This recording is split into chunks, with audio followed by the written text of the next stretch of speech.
So we need to talk about something. Oh, what's that? Well, there's a little issue that has arisen, I've noticed. Oh. And I feel like in the interest of open communication, we should discuss it. All right. Tell me. I know you've been doing this healthy thing with the milkshakes with your ladies. Well, they're not milkshakes, okay? Because there's nothing healthy about a milkshake. They're protein shakes, but go ahead. And I've noticed the past couple of cities, whenever we go into a restaurant, you're actually spending a lot of time ordering and changing whatever's on the menu. That's not true. That's not true. I change stuff when it's spicy, and we're in the South and stuff here is spicy. So I change spicy. That's it. But even with salads, I've noticed. Well, because they put cheese on a salad. I don't want cheese on my salad. I'm just telling you, okay, in the interest of open communication, I don't date women that are menu changers. Well, you're stuck with me because you're not dating me. You're married. I'm just telling you, if you want to continue enjoying all the sweet love that I bring, this is not a little wedding in a Spanish villa where it's a free-for-all. This is, you get a +1 or a -1 when we're ordering in a restaurant. Oh, good to know. Yeah. All right. I'll take note of that next time I'm ordering a salad with cheese. New rule. Okay. Check the mic and make sure it sound right, boys. Hey listeners, ever wonder what it would be like to blow up your comfort zone at the tender age of 50? Well, we did just that. When our last kid went off to college, we hit the road in search of a new hometown. Now we bounce from city to city and bring you along for the ride. This is the Skip Town All-Stars podcast. What's up, y'all? Welcome back for another exciting installment of Skip Town All-Stars. How we doing, Trixie? I'm doing well. Yeah? Yeah. Just as long as I don't have a salad with cheese, I think I'm fine. Okay. You may be calling a divorce attorney if I have to take off that cheese. We'll see how it goes. You know, I'm open to couples therapy over it. All right. We may have to do that. Just letting you know, I got a little skin in the game. Oh, thank you. Yeah, no problem. Oh, you have some longevity in you. So yeah, I'm good. Glad to hear that. I do. Yeah. Just tighten up that order. That's all. And we'll be good. No promises. So we're coming to you from our daughter's house in Corpus Christi. The couch has been installed behind us. The hardware is missing. Yeah. Yeah. As expected by any quality furniture delivery service. There is nothing in life that is guaranteed. And getting a couch in one piece is one of them. This goes to the conversation we were having about the apocalypse and how I told you it's not going to be like World War Z. It's not going to be like The Walking Dead. It's just going to be stupid. But we're not in the apocalypse. I'm saying we're trending that direction. And all these little signs post-COVID that you can't get the right bolts with anything. Yeah. I just think COVID is such a lame excuse these days. We're 3 years out. So when they bring a couch that has no legs, part of it has legs. It's an L shape, but the middle L where it meets, that corner didn't have legs. And they're fine with it. They thought we should be fine with it too. I mean, they legitimately left and said, okay, the bolts will be here in a week. And I looked at them. Yeah. And I was like, okay. And I have a picture of this couch with the corner unit being on the ground with no legs. I'm like, so what are we supposed to do? He's like, oh, you'll be fine. New homeowner blues. But it's everything. Well, the best is our 23-year-old daughter has she gets so upset over every little thing. Like her TV cabinet that she ordered that looks like hot garbage.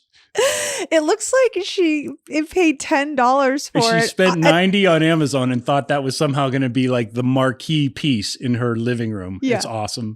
So I said she spent $50 too much. Yeah, she did. We had to remind her, you're not in a dorm room anymore. Yeah. So she was mad, and she last night went to a friend's and then texted me and said, I'm so mad. And I said, oh, about that cabinet, huh? She's like, yep. The best part of all that is it's not our fault. No, not at all. She wants to blame us somehow. She does, but we didn't pick it out. In fact, I did. I put it together, and about halfway through, I was like, this is a piece of garbage. Like, I'm spending so much time on this this is at best a patio planter box. It won't even last a season. It's like, what is that thing called? Melamine or whatever. And what's it underneath there? Like, what's that thing called that's underneath there? Like cardboard. I don't know. It's like, what's that crappy stuff that IKEA makes? Fiberboard. Yeah, fiberboard. Yeah. It's like, it's not going to last in the elements one summer. No, not at all. Yeah. Anyway, we digress. We are here to talk to you today about the nack-a-tish Louisiana experience. Nack-a-tish. I finally have it down. I said it right just now. I'm going to spell it without screwing it up. Ready? No, because I have to look it up because I don't even know how to spell it correctly. So Natchitoches.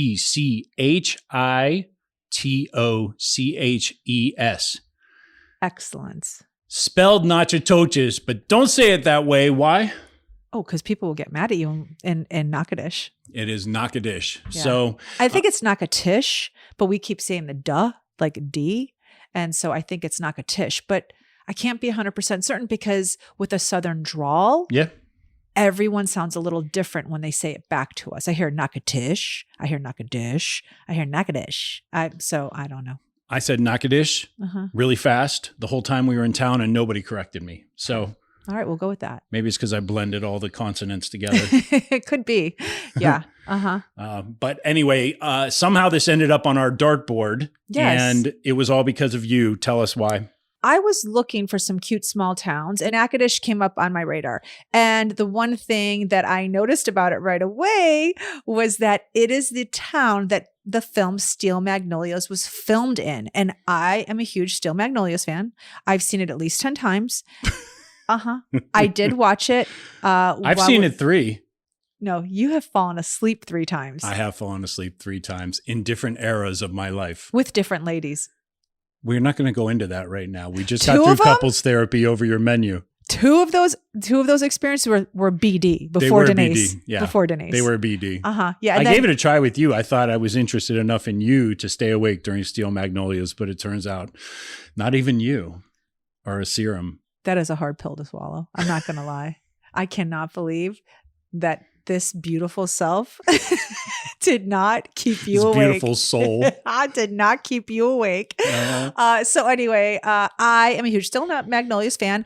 And I was thrilled to find out that this cute little town in Louisiana is where they filmed the entire movie. All the scenes, including the church where Shelby got married, is authentic. And I was so happy. So, yeah. And when did you know we were heading to Natchitoches because of Steel Magnolias?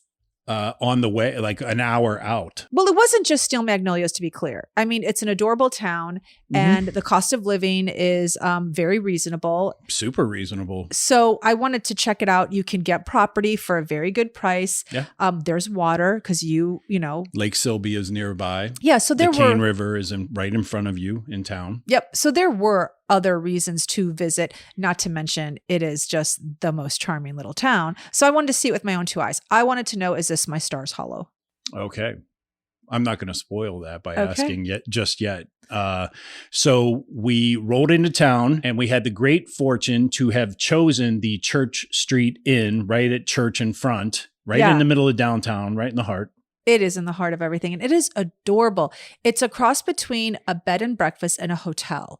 And that's really the best way to describe it. There are maybe 8 hotel rooms in there, but like our room had a 4-poster bed, a cute, charming colonial style desk, really, really pretty lamps. So it felt very much like a bed and breakfast, but was in a hotel. They also offered a beautiful breakfast in the morning. It wasn't your standard hotel breakfast.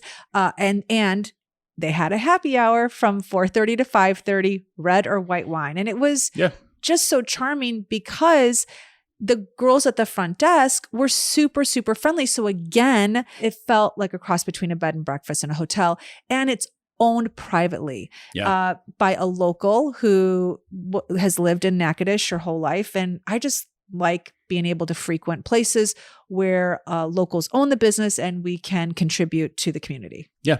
And it was easy to befriend Tressie, who was the, I believe, the hotel manager, right? I don't know what her title was, but she did convey authority. Yes, she did. In a good way, but meaning like she was the person to go to if there was a problem, but we didn't have one. Super friendly. She and her staff bent over backward for us, tried to bend over backward for us all week. We have a thing where we usually hang a do not disturb sign on our door. We do. Ever since I can remember, I really don't like people in my room. I've never been a high maintenance, guest in a hotel. I'm not that person that makes the housekeeper come in every day to make my bed. I don't want them in my room at all. Yeah. And this woman was so sweet. And I kept saying to her, no, we're good. We're fine. We're good. We're fine. I hope she wasn't offended. But anyway, getting back to nack-a-tish, we were quickly directed when we got into town that night to head to a small list of places. Yeah. Nack-a-tish, as charming as can be, like I said, it feels like you're back in time. It's the third oldest city in the United States. It is. It was purchased along with the rest of the Louisiana Purchase. Is it the third oldest or is it the first oldest? There's like something about it, though, in Louisiana. It is the oldest settlement in the Louisiana Purchase. Okay, so that's it. It's the oldest settlement in Louisiana Purchase, but third oldest town in the United States. Yes. And so we were instructed right away to head down Front Street where all the charming shops and restaurants are, straight for either, there was some sort of pub that was open. I forget the name of it. We didn't go there. We headed straight to Maglio's, the Italian Creole place. Yeah, because there are just a few options in the evening. Like not everything is open, and we're going to go into that. Yeah. But it will be a recurring theme. But when we got there, they directed us to a restaurant that was in fact already closed as of 6 minutes ago. Yes. And then we went to the pub, and what happened there? What did happen there? Kitchen was closed. The kitchen was closed. We walked in. That's right away. Yeah, kitchen was closed. But at least the barmaid was nice enough to shout that out to us the minute we crossed the threshold. Yep. And then we obviously looked hungry. We must have. But we ended up going to a Japanese restaurant. We did. Yeah, to get basically noodles and stir fry in Natchitoches, Louisiana. Yeah. In the heart of Creole, one of the Creole capitals, we were eating Asian food. Yeah. Okay, so the next day we woke up ready to take on Nack-a-tish, and we were promptly instructed, not just by Tressie, but I think by at least 2 or 3 people in blogs and everything, to check out Merci Beaucoup. My French is not up to snuff, excuse me. One of the big allures for Merci Beaucoup was what? Oprah went to Merci Beaucoup a couple years ago. She came to Natchitoches and she dined there. So we had to go because if it's good enough for Oprah, well, heck, it's good enough for us. It's definitely good enough for us. And how was it? Not so good. Not so good. I would never go back. I would never go back. It took us about an hour and 15 to get a salad and a bowl of gumbo. It was terrible. And my salad, it was supposed to be like a salad with some cut up fruit in it. It had orange wedges, orange slices on it. They were out of strawberries. I don't know, like the vinaigrette I wanted, they were out of. It was terrible. In fact, it was so bad that I wanted to ask the hostess or the manager, the guy that seemed to be in charge, what did Oprah order when she was here? And how long did you make her wait?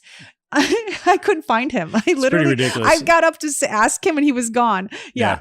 And for the time it took to ladle two ladles of gumbo into my bowl, it did make me wonder, like, what's going on? Are they forcing us to slow down our pace? Oh, was it intentional? I felt it was definitely intentional now that you bring it up, because there was no way that our waiter could have moved that slow.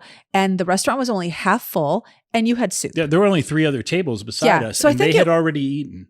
Yeah, it sounds like it could have very well been intentional. Yeah. Yeah, slow down. Northerner, slow down. Well, we did. And we explored the town a little bit. There were some shops. Did you go into any of those? I did, but it was like look, we've been to a lot of southern towns, so it's kind of the basic general store, kitschy stuff. Cute. Like it's adorable. Yeah. But it wasn't, it was just standard fare, basically, for a cute southern charming town where you honestly feel like you're back in time. All the lampposts, everything are very, is it colonial? Is that the right word? I think so. I don't think it's Southern Gothic. No, because Southern Gothic, well, to me, says New Orleans, and this was not New Orleans. Yeah. But it had a beautiful riverboat on the river. Like you could sit by the river, have lunch. The riverfront was gorgeous. Yeah, and that's where their main street runs along the riverfront, and that's where you walk along the main street. Yeah, the bridge is pretty, paddle boats sitting there on the shoreline. So when you look up Natchitoches, Louisiana, these photos come up, and you can tell why, because it's quite beautiful. Front Street is great, and then right around the bend is Northwestern State University. Here's what I found interesting about this place. There's a college in this city, but you would never know by being on Front Street, I felt, because they didn't really advertise the college. And although you saw college kids, I didn't notice a lot of things for the college kids to do, or a lot of stores, or there's like one little ice cream shop. So to me, I just was really surprised that there's a college in this town. The town is cute as can be, but it's so unlike Auburn, Alabama, where the town rallies around the college and makes it a big deal. There was none of that here. And I just thought a lot of missed opportunities when I was walking around, like things that could be there for college kids, especially, that I didn't see. And sort of just like for you and I as a tourist, there was no convenience store to like grab a bottle of water or soda. Right. Nothing like that. Not even a mom and pop. You had to go into a restaurant or something to get even a cup of water. Yes. And when we went to Auburn, there was Tumors, which was a pharmacy, little grocery store, ice cream shop, lemonade, for the kids and all that stuff. And most little towns that we go to have that. Yeah. This one didn't. A nack-a-tish didn't. I thought, wow, that's kind of weird that they don't have this. Again, just a lot of things I saw in that little stretch of downtown that I thought was a missed opportunity for the college that's there. Yeah, there seemed to be plenty of employees, so we tried to go to Maglio's again that night, and somehow something was going on. We missed. No. We were too early for the dinner. Lunch. Remember, we missed lunch. We missed lunch. Yeah. So the one thing about the South, which is very interesting for a Westerner or a Northerner, and I don't understand it. We did talk to a couple of locals and ask them about this as well. Most restaurants that we found are just breakfast and lunch places. Yeah. But it's not just a handful. Like 75% of them, it seemed. That's like probably an exaggerated percentage, but it seemed like most places were done by 2 or 3 p.m. And you can't go back until 5. So it goes back to my whole Laurel, Mississippi. Only for the ones that are actually open for dinner. Several of them are done for the day. That is true. So we're back to only 25% of restaurants now that are open for dinner that open at 5. And so all of the good restaurants, we had a handful of restaurants people suggest to us. Every time they did, they go, oh, that closes at 2. It's too late now. Oh, that's just, you're not going to make that today.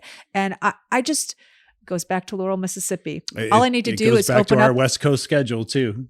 No, it goes back to capitalism. Who wants to have a successful business?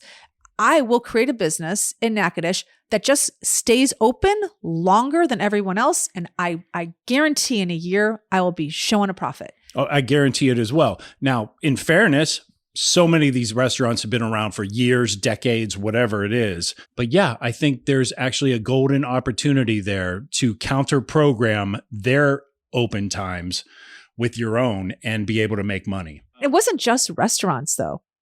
We found... the shops. The shops are closed like bing, bang, done by like 4 or 5 p.m. Yeah. Do you remember that video that you were taking? I can't wait to release the Ask a Local. I don't even know if it's going to be an Ask a Local. It's going to be a YouTube short, I swear, because it's just me going, here's this place, closed. Here's that place, closed. Here's this place, open for another 45 minutes. Here's this place, closed, closed, closed, closed. It was kind of insane. Like as a tourist there on a Monday through Thursday, which was really our stay, didn't seem to be a lot to do there.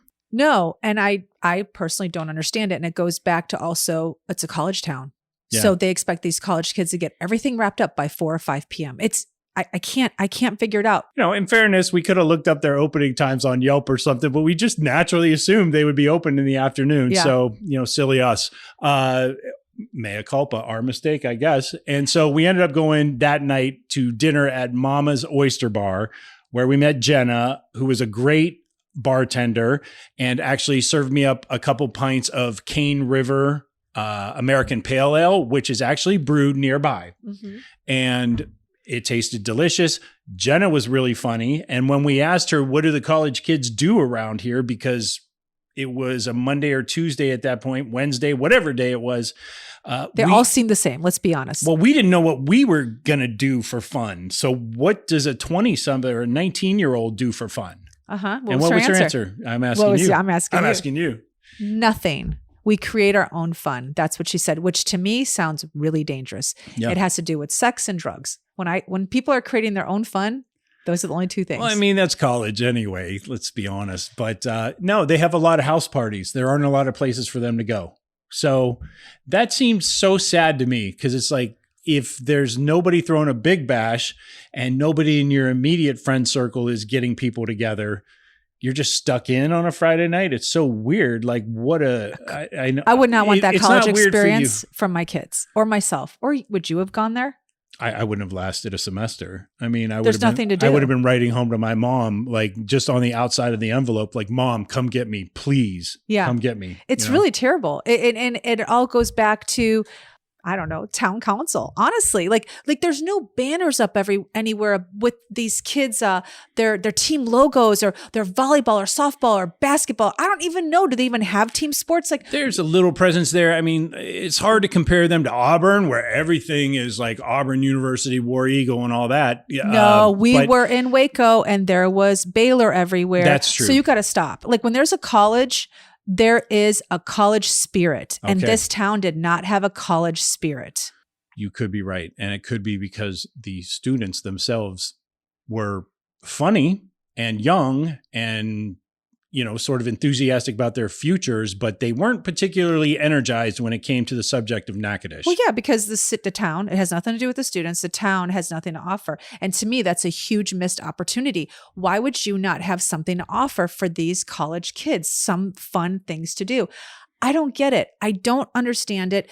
Yeah. We know from talking to a local, the college employs what percentage of that town? I think it was like 40% or something like that, right? I don't get it. I just don't understand it. Well, okay. So I have a theory. Oh, and that is, tell me. ready? Did you go to Harvard Business School? I didn't go to Harvard Business School, but I drove the town a couple times. And I will say everything is sectioned off geographically.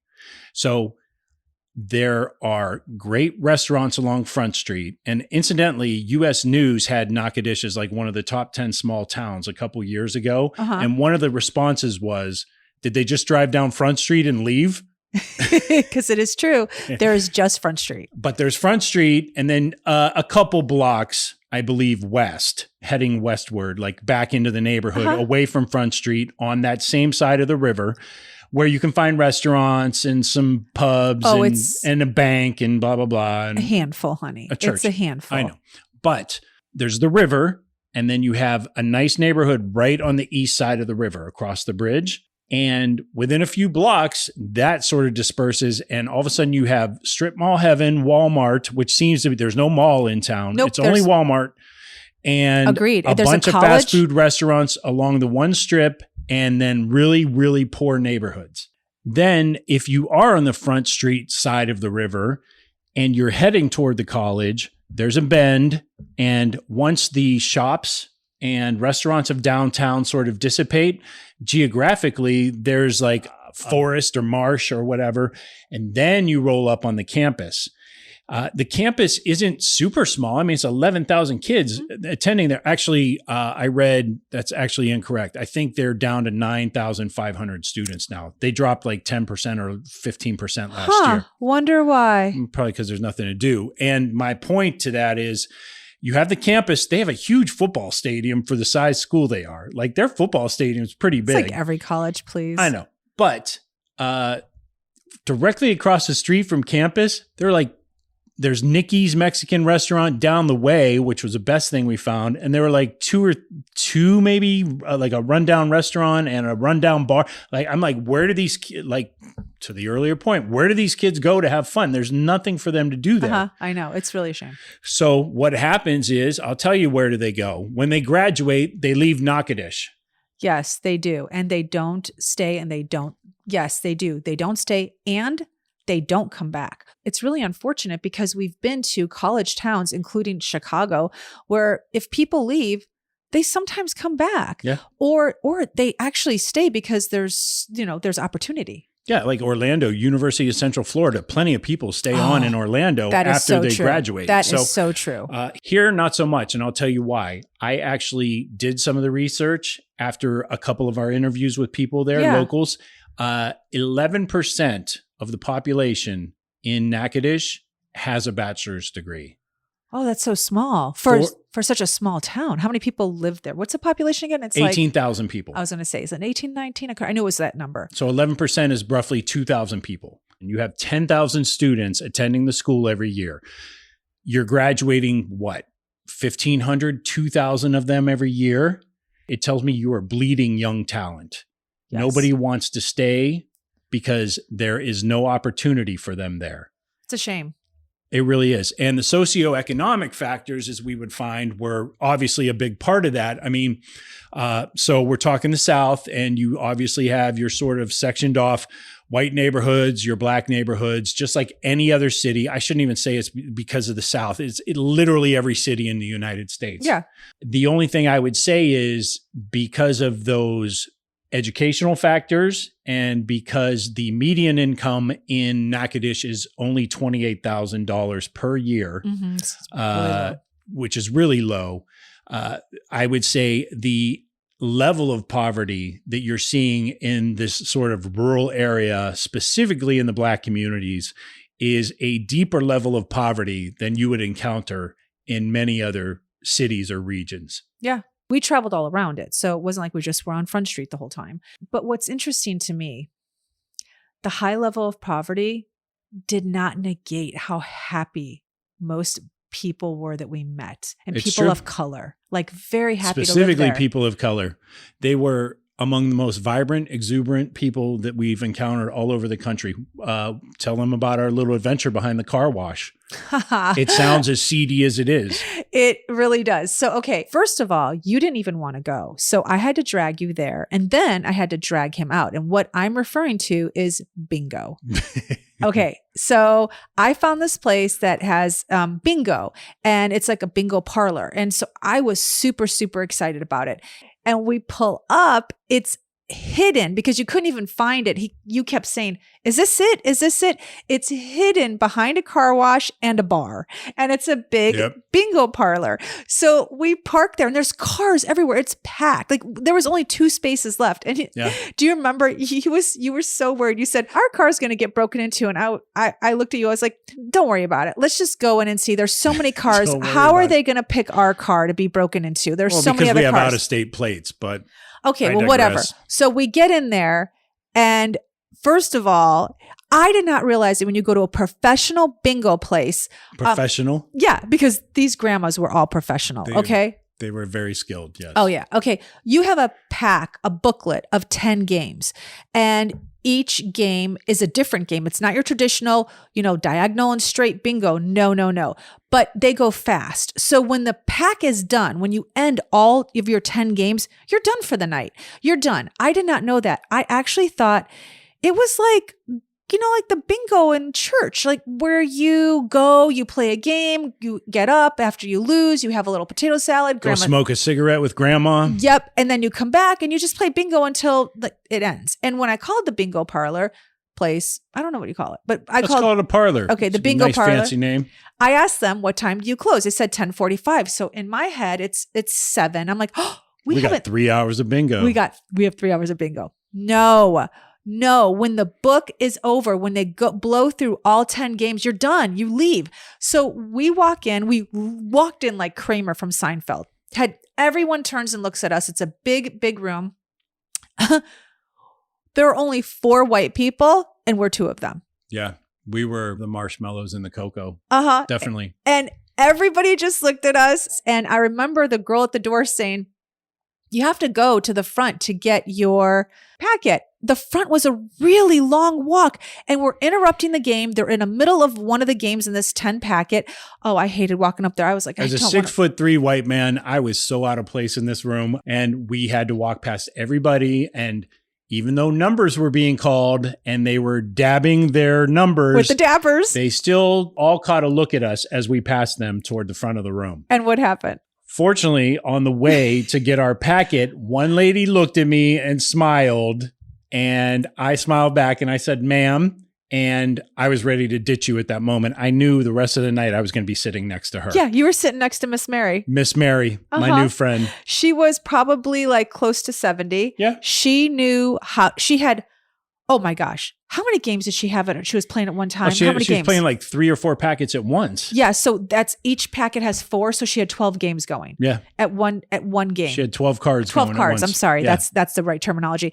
We only Miss Mary don't play. No, not at all. So I thought when you go to bingo, you get those little round discs that you put over the numbers. No, you have to get a dabber. So you buy a dabber for $1. And I thought, okay, well, he and I will share a dabber. No, that's not. This game goes so fast. There's no way we could share a dabber. So so Miss Barbara sitting next to me. Oh, yeah, you made a friend too. I did. She goes, here, honey. She's like, he needs his own dabber. And then she was right. Yeah. And then, so she gives him a dabber, and then his dabber he was losing. And then Miss Barbara was blaming me because I took the wrong dabber, and the she energy. Gave me bad mojo. Yeah. So for somebody who didn't want to go, who canceled on me the night before because I wanted to do bingo the night before, and I forced him to go, he was the last person in the bingo hall cleaning up with the helper. Are you kidding me? They had a lot of used cards. She needed a hand. I was just trying to be gentlemanly. I walk out and he's still inside. And I look at him with the most disdain because this is our life together. I will suggest something. He will poo-poo it, and I make him go. And then he's poo-poo is the right word. Oh, what is it then? If poo-poo isn't the right word, I just usually say, I'm not doing that. And then what happens? And then you have perseverance, and then I end up doing it. And then what happens? I sometimes like it. A lot. You're not going to rope me into saying it. I had a good time at bingo. I'm not going to lie. Miss Mary is so fast. It was stressful. I will say that. So it fast. was stressful. Yeah. Like I would be looking at my card and I wouldn't be done dabbing like my last 2 or 3 squares. And all of a sudden I would hear shunk. And the next ball was coming up. I'm like, I'm not even done marking this one yet. And I looked over and I go, and Miss Mary's like, you got that one, the 37 right there. And I was like, Miss Mary, you're so fast. She goes, wow, I've been doing this for 40 years. It's like, oh my God, this is like a profession. It really is. It was so much fun. And then when the last sheet in the pack of 10 was done, I was like, oh, I'm buying Miss Mary a pack and I'm buying Miss Barbara a pack, and we're going to do this all over again. Mm-hmm. But all of a sudden, everybody started getting up. And I said to Miss Barbara, where's everyone going? She goes, oh, honey, it's over. And I go, it's over? And she's like, oh, yeah. She goes, we do 1 pack and the game is over. So that was like 8:30. Yeah. And I said, it's open till 10:45. Well, it's open at 10:45 because there's slot machines in the bingo hall. Yeah, slot machines. That's right. So, so we left bingo. Our car was still there. And as we get in the car, I said to him, this parking lot is the safest parking lot in all of Natchitoches because everyone's grandma's here. No one is going to steal a car from this parking lot because the town is small. Mm-hmm. And if Grandma Sylvia's car goes missing, everyone's going to know who took it because she was at bingo. And these are things I had not thought of. And neither one of us won. I generally don't win it. That's the big takeaway. Neither one of us won. I generally don't win at bingo. Well, they were playing all these like weird rules, like 6 in a box, around the corners. Oh, it was crazy.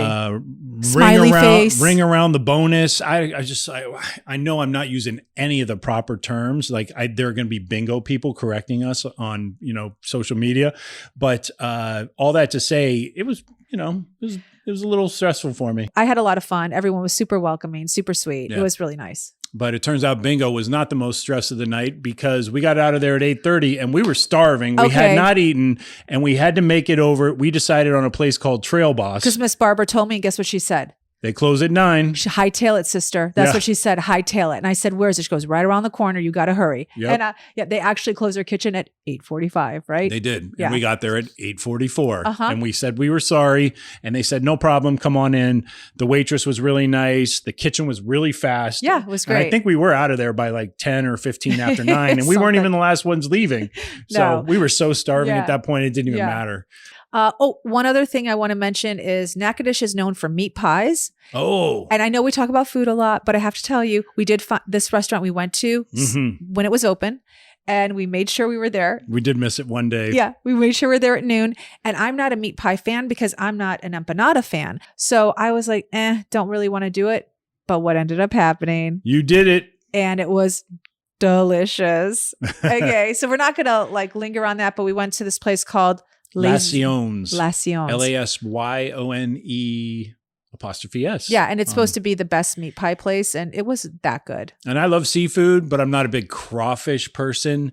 I had the crawfish meat pie. It was awesome. Cannot recommend that place enough. Okay, but you weren't part of one of the best experiences I had while I was in Natchitoches. What's that? The Steel Magnolias tour. Oh, yeah. Okay, so I did take a tour. Let me just tell you really quick about it. You can do a walking tour. There's a map you can print online. The walking tour is really limited because you have to get in a car and drive, but there's a tour you can print out online. I opted to get a private person who does these tours on a daily to take me on a tour. And she is part of the preservation group in Natchitoches. So not only did I get a Steel Magnolias tour, I also got some history of Natchitoches as well. And it was fantastic. So one thing I want to tell everyone, if you are a Steel Magnolias fan, you should definitely go to Natchitoches. She told me that she has women from all over the country that come there for tours. Her last tour that she did, these ladies showed up in a limo and they went from location to location, drinking champagne, reciting lines from the movie. It was so cute. So the thing I learned about Steel Magnolias, being a fan, I did not know almost everything in this movie is very true to the town and to the people and to the real life story of this woman who died. And she took me to the location. She took me to where Shelby, the character Shelby, grew up, like the real woman, her house. It didn't look like the colonial house in the movie, but she took me to where her house was, where the wedding reception took place at the house. She took me to the church where she got married.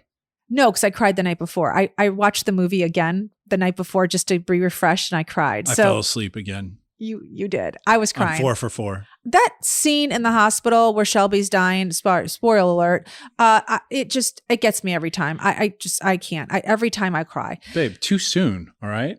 Too soon. What? Steel Magnolias was just released like 30 years ago, and you're spoiling it. In any case, all I have to say is this woman took me to all the locations, and the house where Truvy's salon was supposedly located in, there was no salon in that house, but there really was the house. And where Truvy yells out the window to Sam Shepard to pick up her dry cleaning, I saw that window. I mean, it was phenomenal. And then the actual Steel Magnolias house, meaning the house that they used for the actual movie, is in Natchitoches, that actual house. And now it's a bed and breakfast. Her birth house is owned by a woman named Lee, who was really phenomenal. She came out of her house and chatted with us. I thought that was so great. Oh, wow. A built-in feature to the tour. I like it. It was really a great tour. I suggested to anyone who is a Steel Magnolias fan. So I just had to throw that in. I was so excited. It was a great experience. And Chris Evans was my tour guide, and she was phenomenal and lived in Natchitoches for 40 years. So I really got a feel of Natchitoches through her eyes. And she was really good friends with the real life Sally Field in that movie, the woman who Sally Field portrayed. She went to church with her. So she knew Shelby. She knew the whole family. Great. I'm going to clap my hands to wake up all the guys who have been listening to this podcast so far. It's time. Stop it. So let's talk about, we met a couple that live in Natchitoches. We did. Yeah, so let's talk about our visit with them and the fabulous cake Suzanne made. Yes.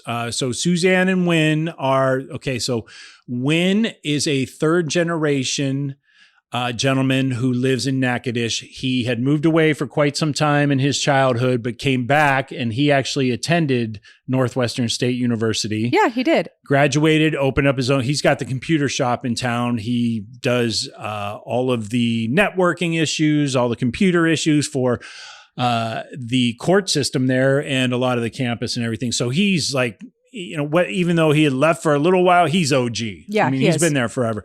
And then his grandparents are from there. So he's like second or third generation. I think his great-grandparents also, we learned his great-grandparents lived there. So his grandparents, great-grandparents, and then he came back. Yeah. And his wife, Suzanne, married into Natchitoches. She did. They had met somewhere in Texas or something like that, if I remember right. And so they were kind enough to have us over. I know. It was a trip, like just, getting to sit with them and ask about Natchitoches and everything. And be in their neighborhood. And Suzanne is starting a business as well. She is? A crafting business of some sort? A crafting business. That's a whole thing. I had no idea. A crafting house? She rents an Airbnb just for crafty women? It's not even an Airbnb. You have to be part of this craft group, and there's a craft page. And the Craft Consortium of America? It's crazy. I didn't know people still craft. But yeah, so she has a house with, it looked like I don't even think a dorm room, like 3 beds per room, but this big, huge living room with all crafting supplies. Yeah, like work tables and It seems like heaven if you're a crafting woman. But to me, I'm like, who would want to craft? It seems, oh my gosh, putting those books together. That is not a vacation. All those books and the little glue guns. Oh no. The minute I saw that, I was like, this is not a vacation for me. I can't believe people come and do this. She's like, oh, they bring wine and they have the best time. And I was it's not really in your wheelhouse. No, not at all. But so she has, they do, like she showed us some of her albums and everything. They're beautiful. What are they called? They're scrapbooking. Scrapbooks. Yeah. So, yeah. Oh no, I mean, they're beautiful and it's time consuming. It looked like there were a lot of ornate designs and everything. She's definitely not watching Netflix. She is not. No. So she's starting a business of her own, a craft house that will be rented out. So it was really great for us to be in a neighborhood, not just driving through one, sitting with 2 locals in their home. Beautiful home. Yes. And talking all things nack-a-tish, honestly. And they're both business owners and, especially Wynn has been here forever. So he was really able to give us sort of the temperature on everything that's going on in Natchitoches. And what we were left with after talking with them is it really is sort of a town, it seems, where things are the way they are. They've always been that way. And not much is really going to change barring some sort of epic event. Yeah, it's very much people like the status quo. That's what we learned. Yeah. And that's fine if you like the status quo, honestly. That's just, And they were both, sort of upfront, like straight up front with us about the crime rates there in town. Well, everyone, here's what's interesting. Whether black or white, everyone said the same. Yeah. The crime in Natchitoches is high. It is. And that was surprising to both of us because, well, you don't see it. I just didn't. There are certain areas I've been to where I feel unsafe. Natchitoches wasn't one of them, but we were informed. Yes, there's a high crime rate, so be careful. And I looked it up after we left, and it turns out you have a 1 in 90 chance of being a victim of a violent crime in Natchitoches, which seems kind of high for as big as that area is. For as small as that area is, yeah. For a small, I agree with you. So that was disappointing. And it again, was a little discouraging to hear. Yeah. And Wynn and Suzanne were straight up front with us, as were other people in town, and they said, well, a lot of it's black on black crime, and it happens in the poorer areas and all that. It's really unfortunate. It is. Again, because I look at that town and I see, obviously opportunity for people. Yeah. But when you're poor and uneducated and there's crime everywhere, opportunity is very, very slim. So him confirming the status quo, there's not a big uptick in college kids coming back and bringing up. Yeah, right. So that was obviously you're in a town like that that's beautiful and you don't want to hear those stats at all. And especially from a local. He and Suzanne shared so much with us about themselves and Natchitoches that we are going to have a YouTube episode called Ask a Local. Yeah, make sure you check that out, dropping in the coming days. Yeah, that will highlight their experience of living in that town because Natchitoches has more to offer than just crime stats and movies like Steel Magnolias being filmed there. It's also known for having festivals throughout the year, which they informed us. Bring that up. Yeah, like they told us we're the town of festivals, and I did not know that. Yeah, neither did I. And so I was just about to say I'm going to talk about. So we've talked about the downside of Natchitoches, and I'm going to talk to you about the 2 upsides. And one of them are these, first off, it's the largest Christmas festival, I believe, in the state of Louisiana. It's amazing. I've seen pictures of it, and it was on Steel Magnolias. And so people come from all over the place. It's true. There's a jazz festival during the year. They have a Mardi Gras festival that attracts a lot of visitors. Yes, that's right. Suzanne talked about that and said it's such a big deal. Yeah. And there are periodic other ones. I would imagine, I mean, as explained to me, I think there's one every month at the very least there. And so it's kind of a big deal. And these festivals obviously provide a lot of entertainment. I'm sure there's tons of music everywhere. There's tons of community and people there. And, just obviously they're money makers for the city. Right. But in addition to that, one of the other bright spots we found was near Silby Lake. We brought it up a little earlier. The pieces of property or the houses that you can find, first off, that neighborhood backed by Silby Lake, Silby Lake, is gorgeous. And it is. The properties there, sure, you have a couple that are like in the 7-figure range, but we found a house for $400,000 that was 3,000 square feet, tucked away in the forest, neighbors not directly, up your butt. Yeah. And it was beautiful. Gorgeous neighborhood. Guy waved to us as we were driving through and everything. So yeah, there's property that you can purchase there for sure. I mean, that's, big pieces of property, larger homes for relatively decent prices compared to other cities we see. When I say decent, I mean, I know that's all relative, but to get a home that's 3,000 square feet for $400,000 is kind of, that's not common. Okay. Yeah. It was a pretty house too. So all that said, what's your take? Could you live in Natchitoches? I could not. It's not my stars hollow. And reason being is that there's no sense of community that I felt. I mean, very nice people, but I just would have liked more of a community. Not to mention, it's an hour and a half from an airport. I know Alexandria is closer. It's 45 minutes, but you have to get a connector when you go to Alexandria. Yeah. The next airport over was Shreveport. And okay, I say an hour and a half, maybe an hour and 15. The city has to be phenomenal for me to go over that hour. Like, I really want to stay within an hour of an airport. Sure, grocery stores were nearby. I didn't like the fact that there isn't much to do there. Even where would I go shopping? I have to drive. Everyone has to drive to Shreveport to do anything. If there's an event and they want to get a pretty dress, they have to drive to Shreveport. So for me, I want to do less driving, not more. Yeah. I've been really attracted to cities lately where I can get around on foot a lot, and this one wasn't one of them. So no, unfortunately, this was not my stars hollow. You can get property that is fantastic, but there's just other things, like I mentioned, that I couldn't live without. I just for me, I would have to say the same. I cannot do Natchitoches. I just don't think a few festivals a year are enough to keep me interested in the city. I think it's a disservice to the tourists who are there Monday through Thursday, if they happen to be, or business travelers who are looking for something to do. Like, it's Deadsville after 8 p.m. on that main strip in downtown. There's just not enough of a reward for coming to spend your money there in non-festival times as a tourist.